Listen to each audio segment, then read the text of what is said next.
baca mengenai tentang kebijakan pemerintah dalam penyelenggaraan di bidang agama.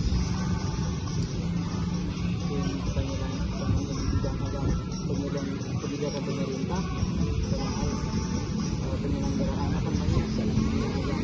Mungkin lebih tepatnya bukannya misalnya bukan apa namanya penyelenggaraan kali ya, penyelenggaraan pemerintah dalam hal agama. Lebih tepatnya tentang apa? Lebih mungkin pertanyaan itu harus diformulasi lagi lebih, karena itu agak membingungkan.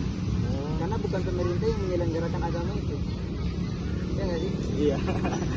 Masalah apa namanya agama sendiri kan yang oleh masing-masing orang kan dijual gitu. Kemudian dia mungkin apakah pemerintah melindungi mungkin hak-hak warganya itu secara jelas dalam menjalankan keyakinan dan kepercayaannya itu. Gitu mungkin Iya, lagi. iya. Kalau itu pertanyaannya, saya memang undang-undang tidak melarang orang memiliki keyakinan tertentu gitu. Undang-undang juga saya tahu menugaskan apa namanya masyarakatnya untuk apa namanya memiliki keyakinan apa saja sesuai dengan hati nuraninya kan. Tapi yang menjadi persoalannya karena masalah dalam hal menjalankannya. Jadi pemerintah tidak secara ketat di dalam memperjuangkan warganya itu apa namanya untuk melindungi apa namanya orang tersebut dalam menjalankan keyakinannya. Contohnya, yang tadi seperti yang kita bahas, kalau mendirikan rumah ibadah, ya kan itu kan kalau mau kita pikir rumah ibadah itu kan tempat kita berkumpul beribadah bersama-sama gitu kan. Atau kalau misalnya kita bilang kalau dalam Islam itu kan misal dalam keyakinan Islam sendiri misalnya lebih banyak pahalanya kan kalau misalnya apa? Kalau sholat di masjid ya.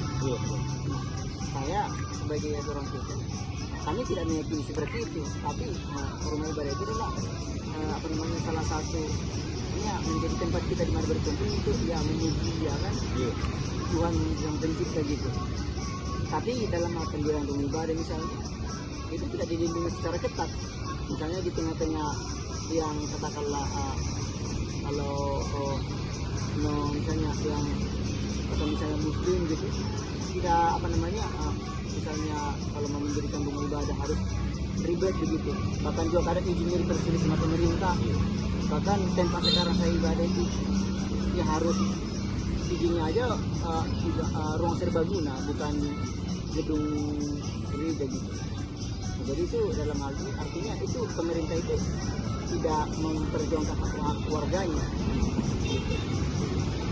Artinya juga kalau misalnya di tengah-tengah apa namanya kalau pemerintah misalnya katakan di kabupaten mengambil keputusan tertinggal oleh bupatinya, jadi kalau begitu berarti bisa dikatakan itu intoleran kan kalau begitu. Walaupun tidak memprovokasi, tapi dalam hal izinnya itu masalah persoalan itu. Gitu. Jadi pemerintah tidak melindungi hak warganya.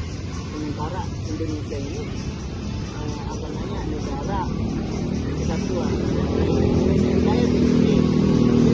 Indonesia ini kan bukan agama satu orang saja, satu golongan saja, melainkan apa namanya Indonesia itu di Indonesia itu bukan hanya satu agama saja kan, tapi banyak agama. Artinya diberikan hak kebebasan dalam hal menjalankannya juga, mengekspresikan keyakinannya gitu. Insyaallah. Terus bagaimana harapan kalian ke depan ini? Harapannya pemerintah harus secara tegas dan secara ketat ya memberikan himbauan supaya apa namanya warganya itu